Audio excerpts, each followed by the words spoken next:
computer. Hello, everybody. This is Nanette with the Evolution Revolution and Humanities team. And we are on Chapter 11 in the Kindle version. And that's the beginning of Part 2. Page 99. Thank you. Okay. Let's see.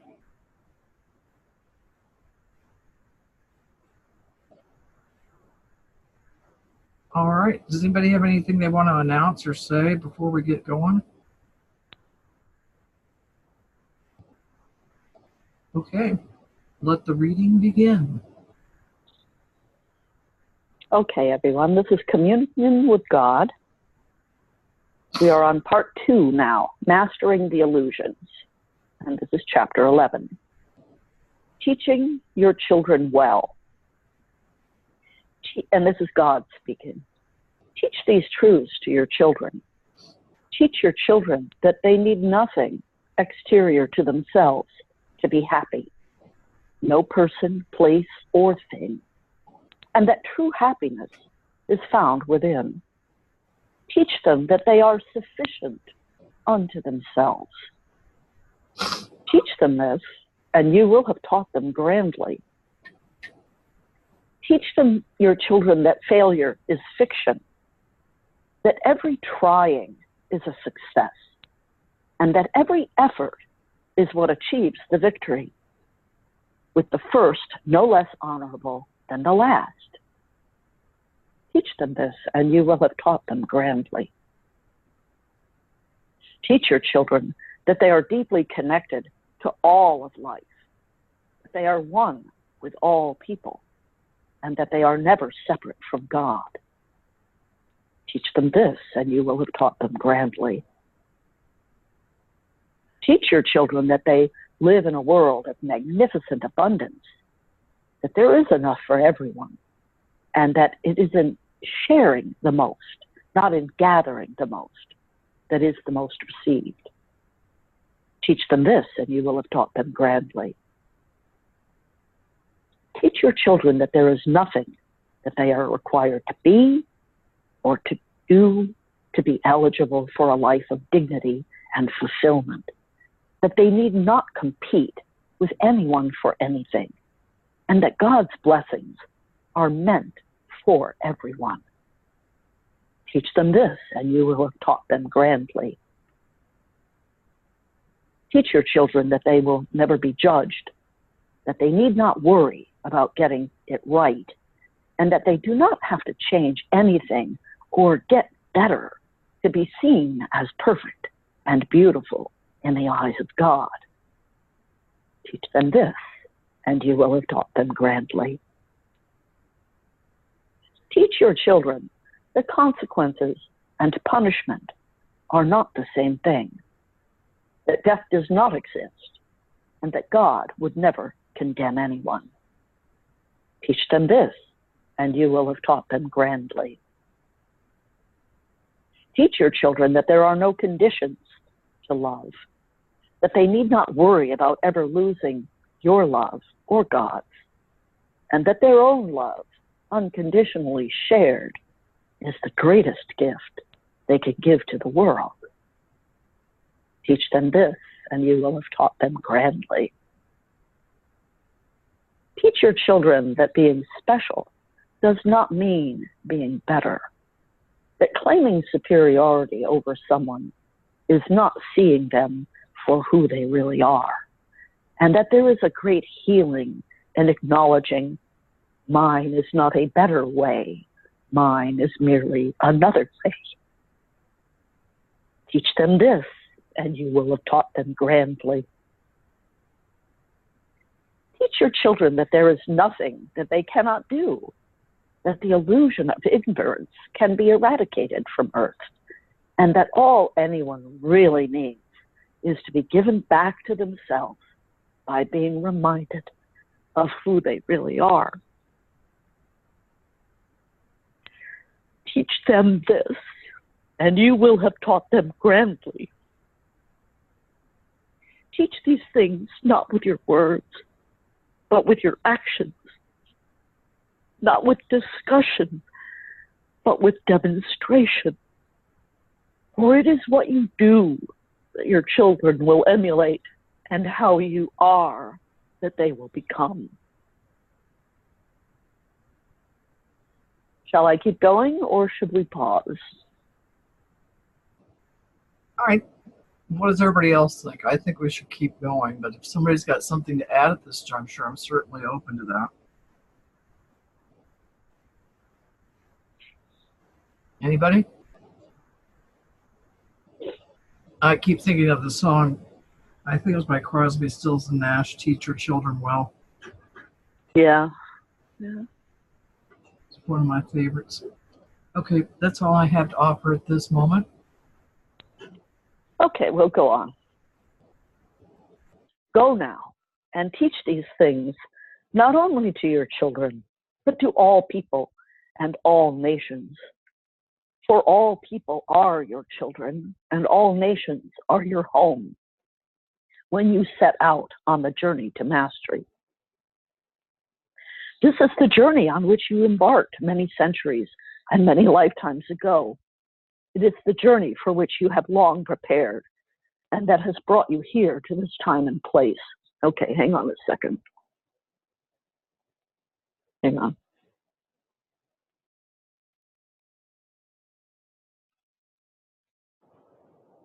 This is the journey that calls you more urgently now than ever before, on which you feel yourself proceeding with ever-increasing speed.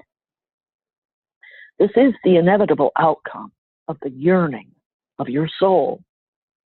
It is the speaking of your heart in the language of your body. It is the expression of divinity within you. And it calls to you now as it has never called before, because you are hearing it now as it was never before heard.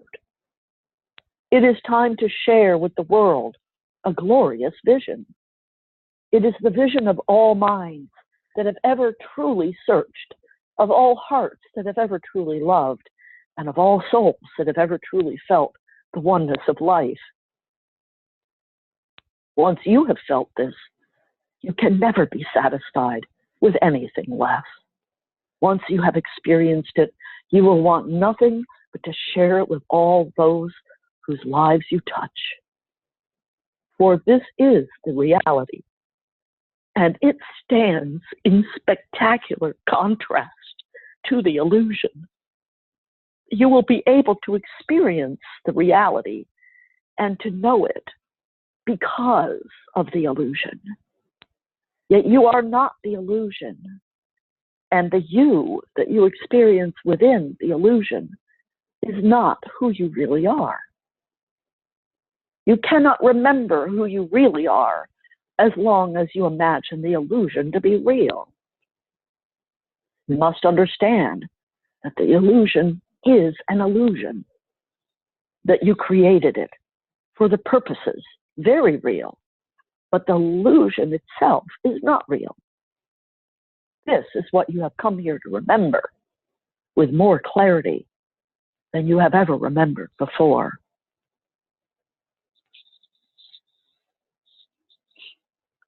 The transformation of your world will depend on your remembering. The meaning of the word education is not to put in, but to draw out.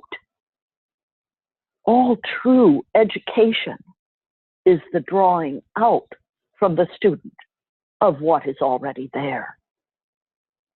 The master knows that it is already there and has no need, therefore, to place it there.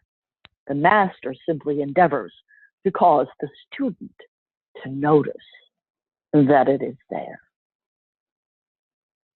Teaching is never about helping others to learn, but about helping them to remember. All learning is remembering. All teaching is reminding. All lessons are memories recaptured. It is impossible to teach something new, for there is nothing new to teach.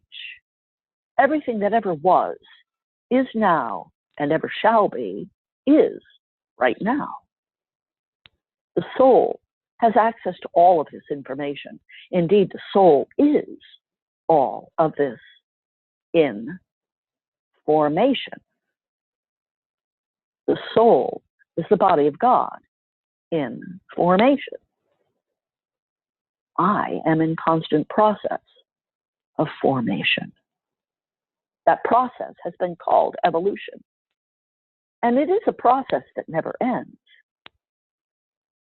If you think of God as a process or a being that is finished, you have not correctly remembered what is so. Here is this great secret. God is never finished with anything, including you. God is never finished with you. That is because you are what God is.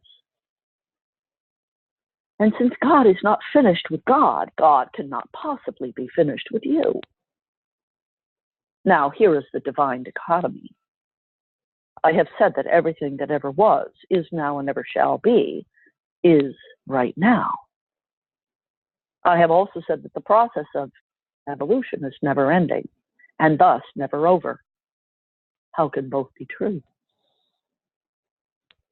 The answer has to do with the nature of time, as you understand it. In truth, there is no such thing as time. There is simply a process which is going on continually in the never-ending moment of now. God is a process. It is not possible for you to understand this within the framework of human logic, nor the limitations of the human mind. These limitations are self-imposed, and they are self-imposed for a reason.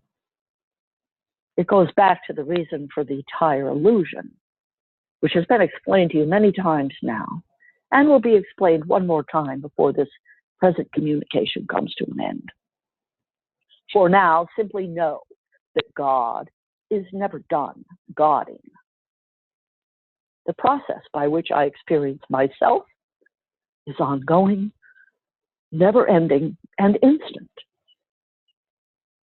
The particular aspect of me that is manifesting as human life on earth is even now being transformed. You are, in these present days and times, choosing to play a conscious role in this transformation. Your choice to play that role is demonstrated by the simple act of picking up this book. You would not have done so, much less read this far, without having an intention at some very deep level to return to awareness. Even if you imagine yourself to be reading this book as a skeptic or a critic, that is just your current imagining. Your underlying purpose in having come to this communication is to bring about a grand remembering. This remembering is what is occurring now all over your world, throughout your human society. It has begun in earnest, and you can see evidence of it all around you. You are nearing the second stage of the process of transforming life on your planet. And it can be complete in a very short period of time, a few decades, 1 or 2 generations, if you choose. The first stage of transformation has taken much longer, indeed several thousands of years. But even this, in cosmic terms, is a very short time. It is during this period of the awakening of humanity that individuals whom you have called teacher, master, guru, or avatar undertook the task of reminding others of who they really are. As the number of people who are touched by this early group and their teaching increases to critical mass, you will experience a quickening of the spirit, or what you might call a breakthrough, in which second stage transformation begins. Now the adults begin teaching their young, and from that point, the movement is very fast. Your race is at this breakthrough point now. Many humans felt a shift when you moved into your new millennium. This was a key point in the onset of a global shift of consciousness, in which you are now playing your role. The key to continuing this momentum lies with your young. The education of your offspring now includes certain life principles. Your species can make the quantum leap forward in its evaluation of which it is capable, in its evolution, rather, of which it is capable. Build your schools around concepts, not academic subjects. Not academic core subjects such as awareness, honesty, responsibility. Subtopics such as transparency, sharing, and freedom, full self-expression, joyous sexual celebration, human bonding, and diversity in oneness. Teach your children these things, and you will have taught them grandly. Above all, teach them of the illusion and how and why to live with it, not within it. End of chapter. I was wondering, I don't want a show of hands, but people that have read the Plato's Allegory of the Cave,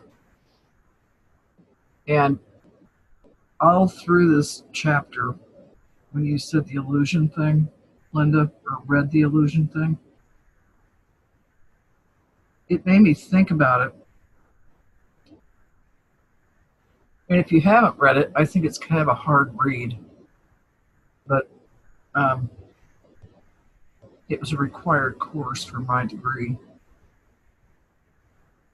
And I'm now, approximately 20 years later,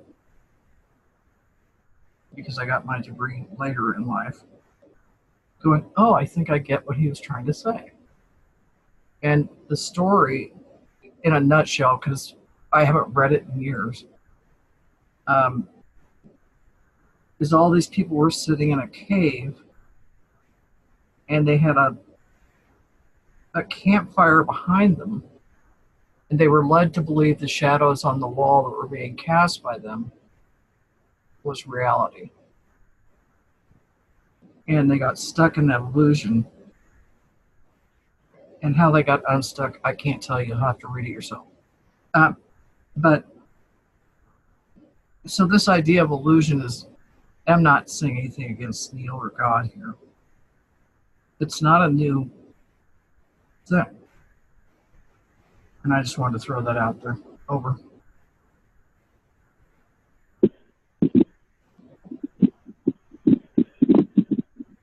Hi, this is Ann. Hi, Ann. Hi, I'm in my car driving, so, but I picked up on, if anybody else wants to say anything, I didn't hear the book you were talking about, but lately that's been up to me about my illusions, and, it's kind of like, for me, it seems like more things are illusion than they are real, so my question seems to be more about what's real. I don't know if that works, but it just seems like it's easy to get caught in the illusion of things. There just seems to be a lot of illusion. That's it. Over. No, I agree, Ann. And I think that's one of the tough things about this chapter. And I just put you on mute because you've got some background noise. So if you want to talk, you can take yourself off mute. And the book I was talking about was a college textbook called Plato's Collected Dialogues. But I think if you look up on the internet, the Allegory of the Cave, should give you a brief rundown where you don't have language that's so. When I took the course, I had to have a dictionary right next to me because I didn't understand half the words. But anyways, The Allegory of the Cave by Plato. And yes? I was just going to say, so the whole deal about the allegory of the cave is there's prisoners that are kept in the cave. And they're kept in the cave and they're chained and they can't turn their heads. So they can only see what's in front of them, which happens to be shadows being caused by a fire behind them. Correct. And so the cave, so I'm reading this. This is a little summary off the internet I just found. The cave people believed that the shadows they saw were the truth, just like the majority of the world who believe in and pursue shadows based on money, education, fame, love, and so on. That's it's the breakthrough of realizing that what you're looking at is not real. Correct. And I don't know if anybody else agrees that that's a pretty good analogy of what illusion is. Yeah. And for us, I think we put our own hands to our heads so we can't see, or we can't turn our heads, or we get the feeling that we can't turn our heads. And so therefore we can get stuck in the illusions, which don't have this thing mastered. But I'm going to really try to think about that analogy when I'm having an illusion deficit. Surplus, as the case may be. It's called IDD, Illusion Deficit Disorder. Oh, very good. An id. That was really good. That was really good. The thing I wanted to comment about is I told you I went back to the university for medical spiritual healing. One of the things that you really have to look at is the illusions that we create around things. Because that's usually, when you're looking at diseases, there's a lot of illusions that need to be clear. Anyway, so I just got done speaking with my friend with Parkinson's. And it's very hard because I can see energy and light. I can actually see his light going as he's slipping further away and he's having more trouble. And it's very hard. And so, but it makes me think about illusion. Like what's real and what's not real. But he said he doesn't talk very much, but he said when I asked him about how peachy was this week, he said he played the bongos. So there's there's something going on in there. Anyway, then we talked about Pocahontas on the shores of Tishiguma, and he, made up a whole story. So I don't know, but it amazes me. And some of the things that he remembers is like he was born in France and he can remember more French than English, which I find interesting. And then the other thing is he still has rhythm and he likes to play the drums. That's why he made up this thing about the bongo. Anyway, so I just wanted to share that. But it's hard for me. It's just nice to be able to put that out. Thank you. Yeah. Anybody else want to make a comment?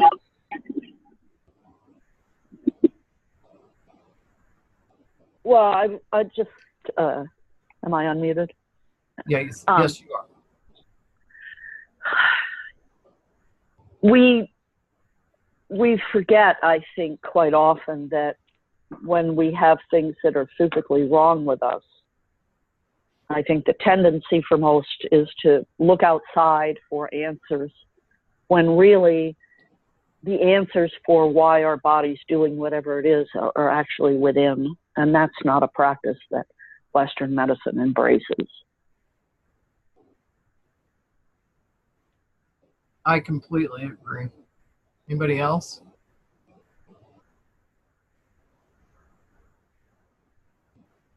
Well, I'm just finding it so funny now after listening to Linda reading this, particularly the refrain that you will have taught them grandly.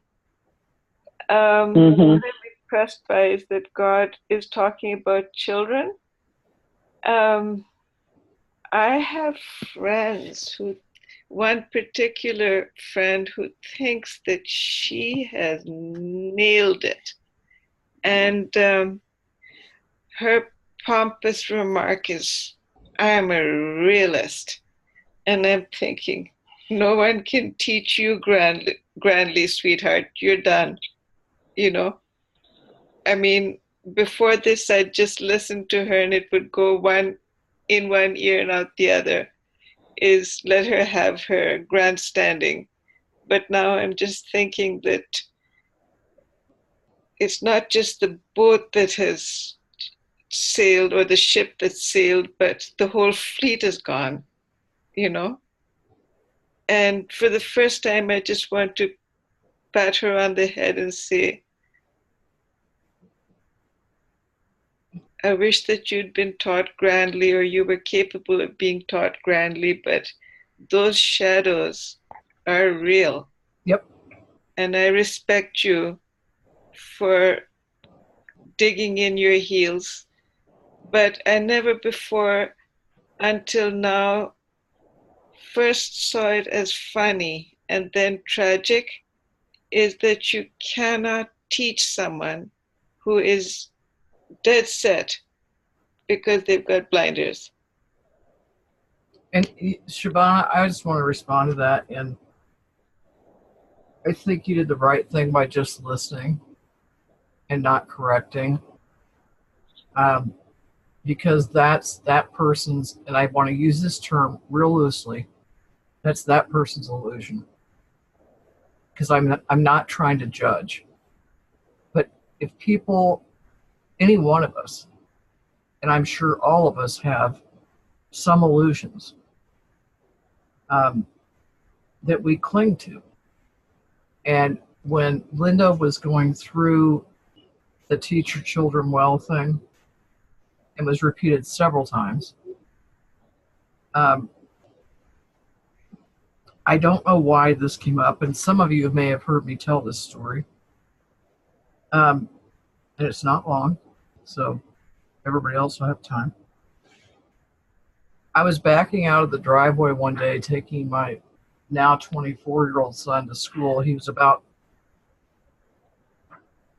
10 or 11 when this happened. And I was thinking, what did I do to teach him this illusion? Because, you know, to teach a child that death is an illusion can be very confusing for a child that loses a parent or a grandparent that they're very close to. And this side story came to my mind, and Casey said, Mom, I want to see Grandma's bitchography. And I said, what? He goes, you know, her bitchography. I said, do you mean obituary? He goes, well, whatever thing it is that they write about after somebody dies. And it took me every muscle in my face not to bust a gut laughing, because I didn't want to make him feel wrong. But I also thought, obituary, okay, there's a connection, bitch. But it reminded me of teaching my children well, and I missed the mark on that one because he thought it was called a bitchography. Over.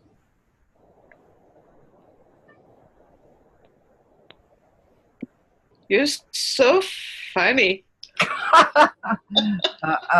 Yeah, at the moment, I wanted to just throw my head in the passenger seat and pretend like we weren't driving. But it's weird because I think inadvertently we teach our kids things. You know, and it's not that I go around calling people a bitch, because I don't. But he thought it was a bitchography. And I really, at the get-go, did not know what he was speaking of. And when I asked him, which I thank God I asked him to explain, because a lot of times we explain when the kid is not asking that question. And I felt like, okay, well, at least he knows there was a write-up. He just named it wrong. You know, it wasn't any big sin or crisis or whatever. But anyway, I just thought that was interesting when teach your children well, teach your children well. Because there's some things that are going to slide by us over. Does your mother have a sense of humor? Oh my God, yes, she's an Irish person. Okay, because all I'm getting, Nanette, is that your mother was having a blast getting, that she was enjoying it. Oh, I'm sure. Yeah, that's what I sense. No, and you have a very good sense, because Irish humor can, to some people, be very offensive. And she used to say things like, I'm going to flush you down the toilet if you do that again. Well, you know what? I knew I was too big to go flushing down the toilet. And I don't think I'm damaged over it. But yes, and my father, who was an Italian, also had a great sense of humor. So I grew up a lot around dealing with things through humor. Over. Yeah, the reason I say that, Nanette, is because often I can feel my father's soul speaking words that he wants to say in my conversation with my brother, with my son. I can feel that I'm just channeling what my dad wants to say. So I really believe that for some reason your mother wanted you to know that she's present and just as funny, if not funnier, that she's involved. Thank you for saying that, Shavana, because I think that humor is a critical piece of getting through the illusion, quote unquote. And I think we need to be able to laugh at ourselves, not laugh at others in a disparaging way, but to be able to laugh, because there is nothing wrong with laughing. I really do think God had a sense of humor. And I know I've mentioned this before. I see God as a George Burns character walking around with a cigar and saying, if you think I'm perfect, check out the avocado seed. So I think God has a sense of humor. Over. Okay. I wanted to say something. That's why I unmuted myself. But when you said that, it was very funny because it's a matter of perception. Because I grew up hearing this expression that said, life's the bitch and then you die. So from that perspective, or perception, I guess the bitchography would work. Mm-hmm. Anyway. No, I agree. I have a sense of humor. So that's my sense of humor. Over. No, I agree. And I think if we lose our sense of humor, which I know Shavana doesn't, if we lose that, then I think we're in some real trouble. And I know Linda could speak to that because of, politically what's going on in our country. If we don't have a sense of humor, that's where we can all just jump off the ship. Over.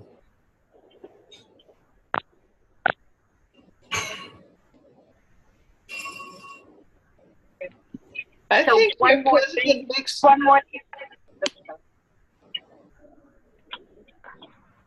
I was just going to say one more thing. Is Norman Cousins was known for healing some people of cancer he had a laughing clinic. But it was very important to be belly laughing. And people got well. And then the other thing is about my friend Daryl. His dementia is like happy dementia.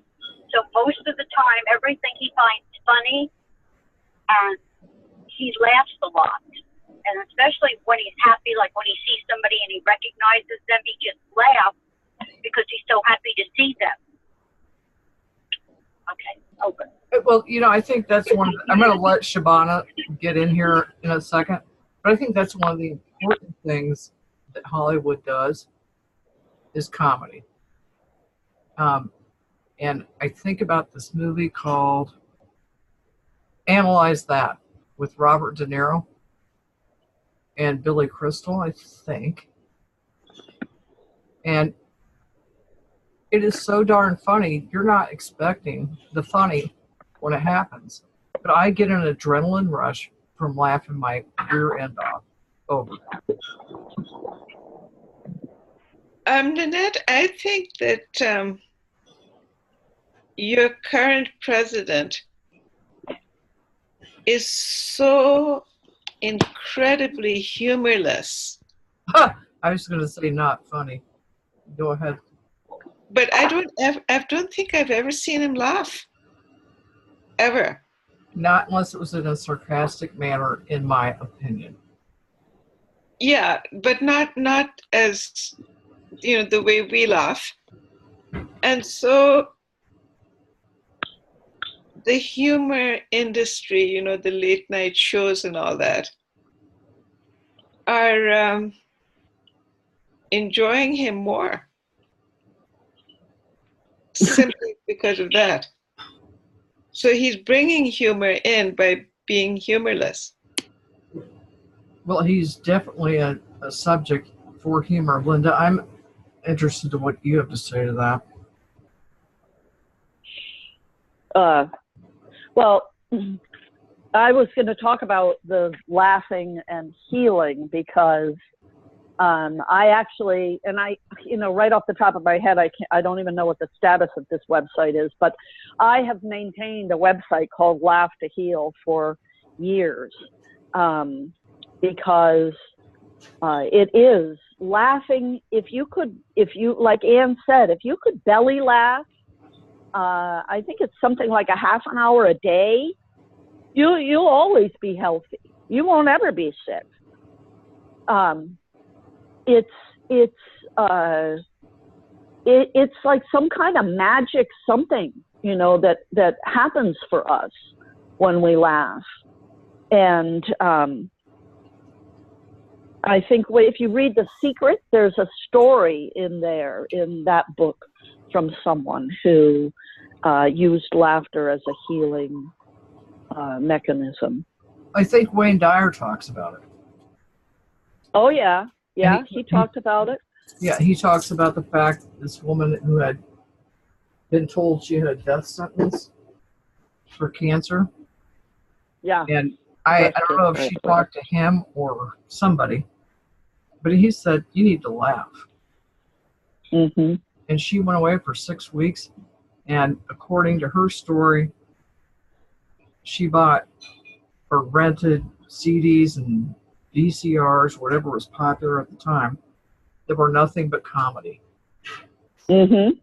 And her cancer went away unexplained by the doctors. Yep.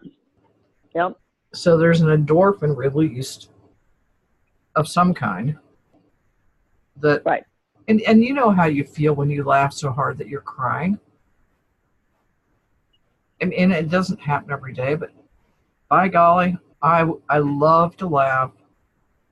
Mary Poppins, favorite song. I love to laugh.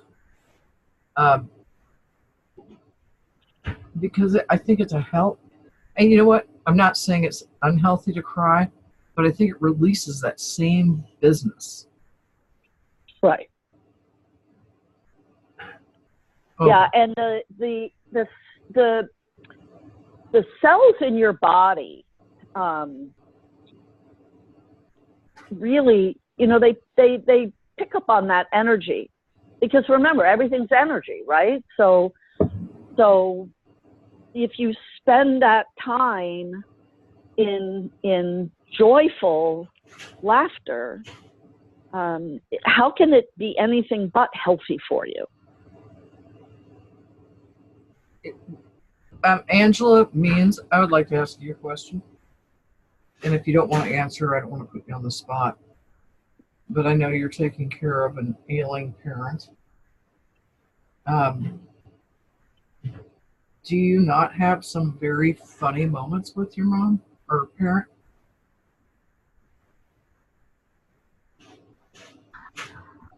Funny, I was just thinking because my mother and I, when well, although there were some really hard life was hard as a child for me, but my mother and I used to laugh hysterically actually when I was young. We used to laugh together. I was just thinking about this now as you were talking, but now that we're living together again, we don't do that. We don't, and I'm just trying to think if we do that. Occasionally maybe something will strike us funny, but no, it doesn't happen.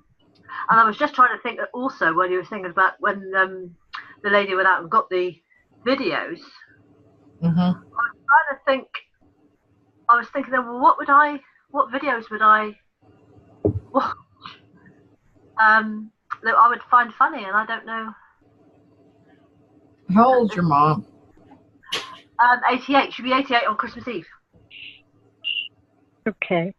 I have a comment here. I want to thank you for that question because it's one I didn't think about. I take care of my mom and she's 96. And I was thinking about how serious things seem to be for her and how easy she gets caught up in. She's not really willing to let go of being old and just surrendering to it. It's like she's still wanting 96 to do her bookkeeping and can't figure out why she can't keep her books straight, which is something that we wouldn't even consider in our heads, you know. Anyway, but the story being on the comedy is go to YouTube or go to any one of the Netflix or whatever stations you have and put on the Comedy Channel. There's always comedy on. They have stand-up comedians are great. Just find a stand-up comedian that you like. They're very That funny. your mother would approve of. Yeah, that your mother would approve. Okay. Over. That's a really good idea. That's what I'm going to do. Thank you both. And you know, Angela, I think one of the things for somebody your mom's age is to go find movies that she might remember. Yeah. You know, and I Like don't know. Laurel and Hart, like Yeah, even Laurel and like Hardy. Laurel and Hardy, The Little Rascals. And there's some really hysterically funny old black and white stuff. Yeah, indeed. And I think that's important because if your mom can't relate to stuff that was written 30, 40 years ago, or she The doesn't other thing is music. It's music. right, but and right now I think we're just concentrating on the laughter, but music is really important too. Whatever your mom relates to, it makes her smile, and we all have music that makes us do that. And you know, for me, it could be I don't even want to try to think about it. It could be a lot of different songs that just take me back to a place and time where it just makes me feel really happy. You know, it doesn't erase, but for a period, it erases all the other chaos. Over. I think we're all skirting around the issue that what we read about here right now in this chapter is that God is still guarding, He's still evolving. And I've still got this book that I want to read just a tiny bit from in the back. It says, "The soul does not love, it is love itself. It does not exist, it is existence itself. It does not know, it is knowledge itself." So I just feel that in the end, we are bliss.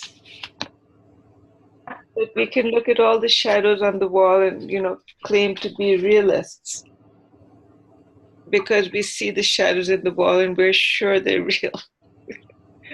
But ultimately, we are God.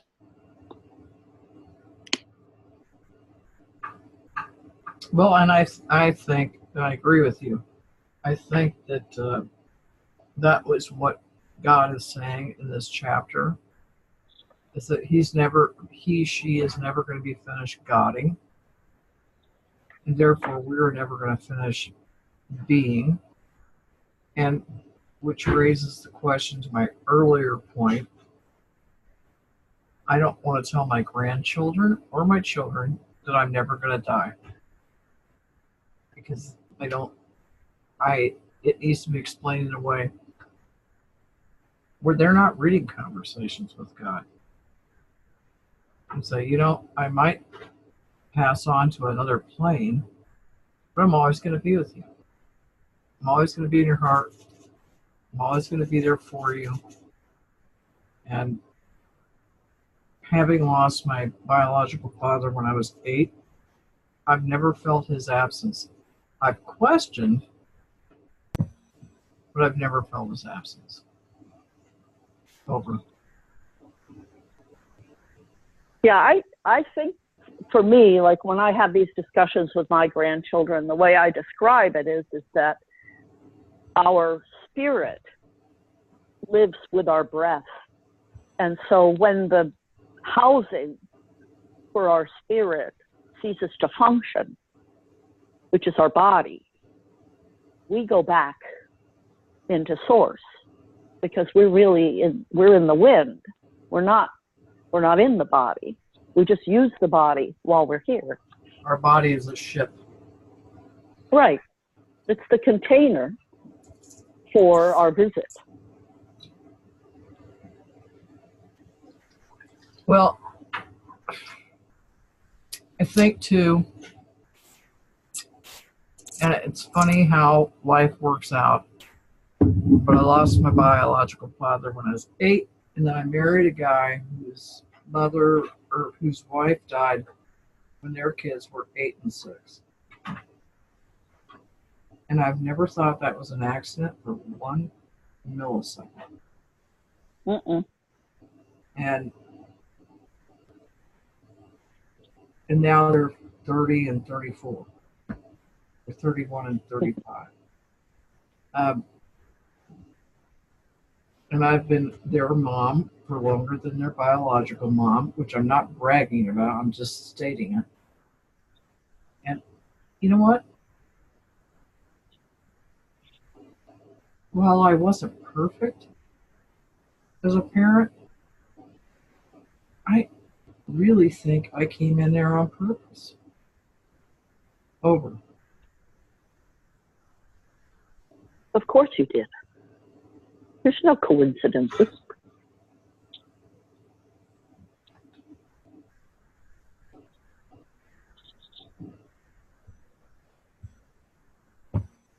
I wanted to speak to what Shavana was talking about with we are God and we are bliss.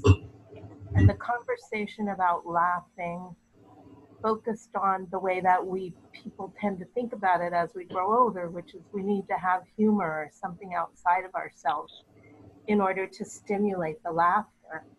And I am trained as a laughter yoga leader and a laughter meditation teacher. And one of the things that came up in all of that is that if you look at children, they laugh all the time and they don't need a reason.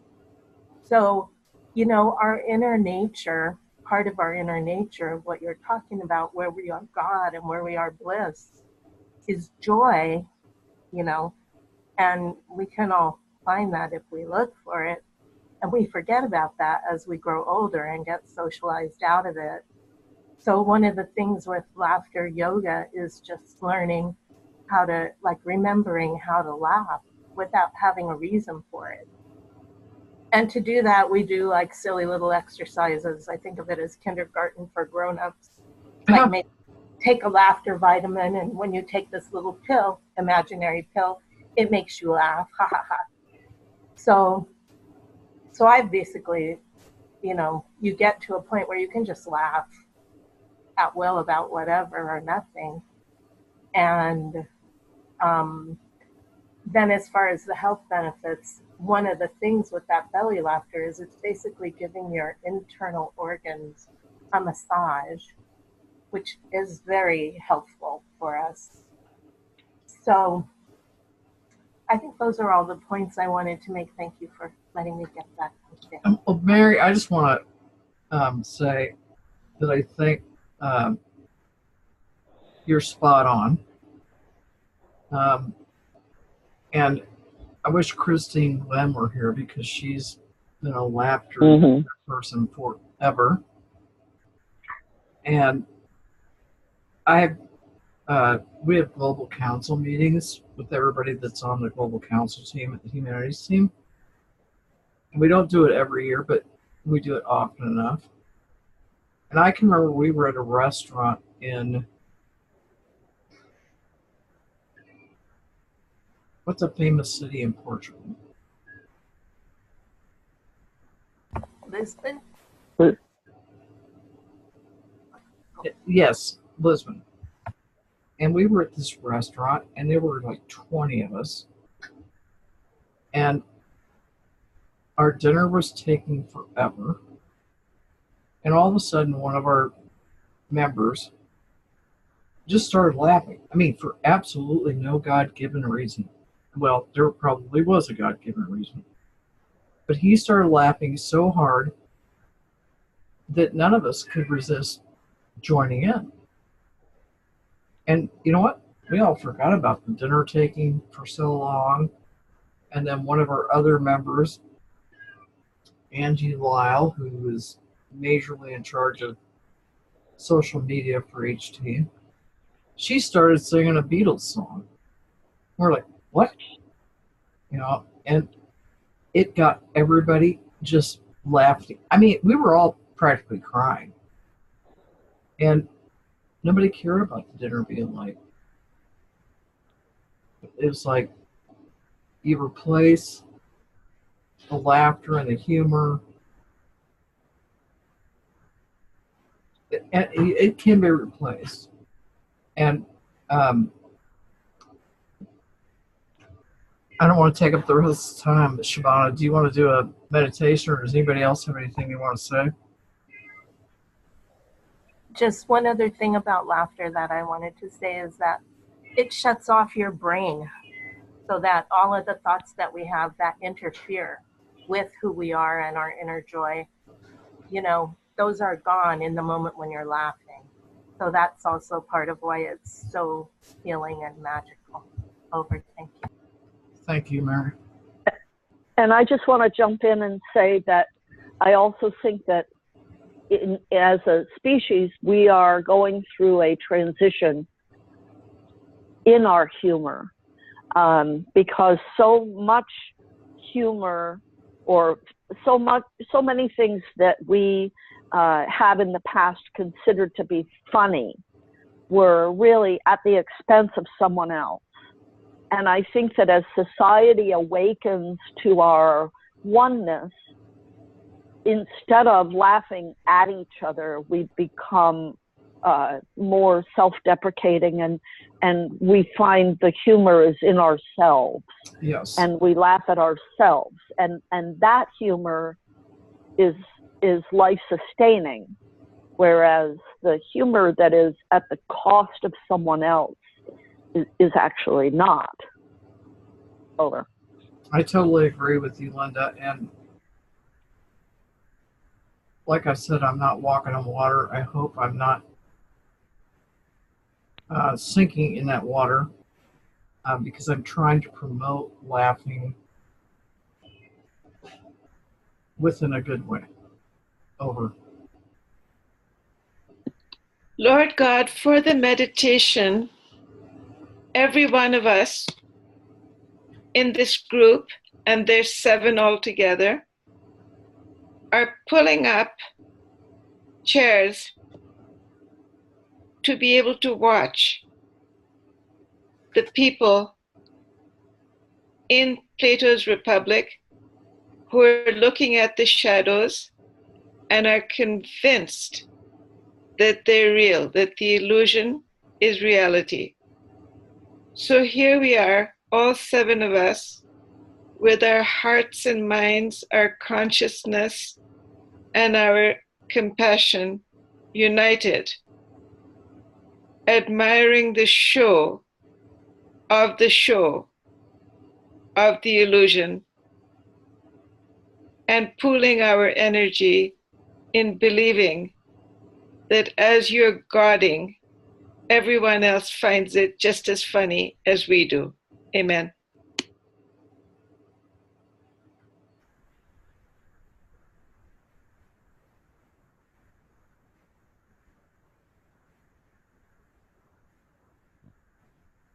It's a lovely show, and you have a tremendous sense of humor, and we're all a part of the joke.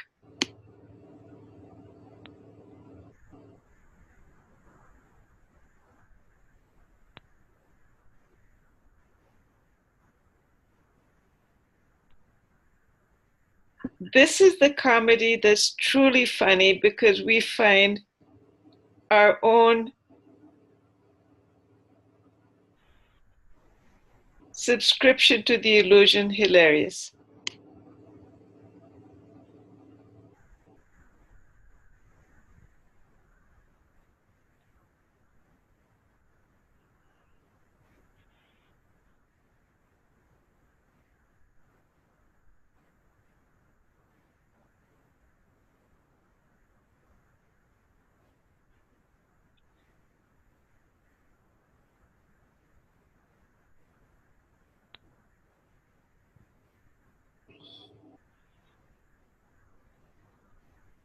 And Shema, I want to say thank you.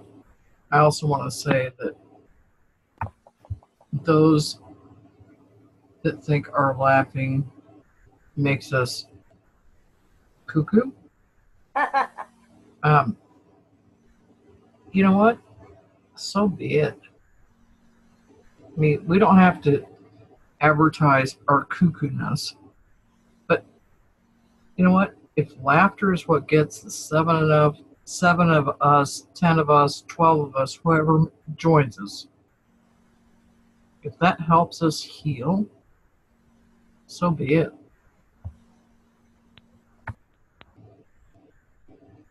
Well, I was just thinking of the whole planet. I wasn't thinking of the 7 of us. No, I know. I'm just saying it can be a small group or it can be the earth.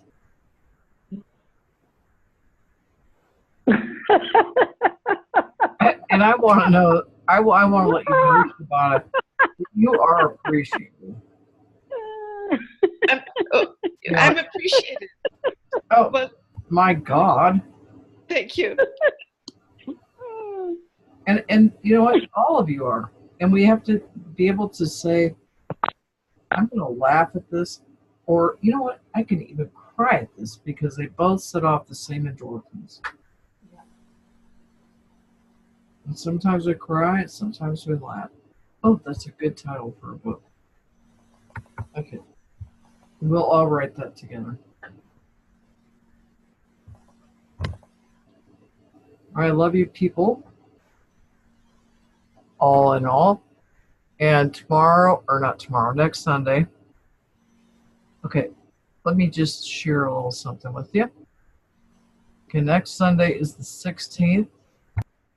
On Wednesday the 12th, I am having cataract surgery, so I'd appreciate all prayers. I'm sure everything will be fine. And I can't wait to be seeing normal.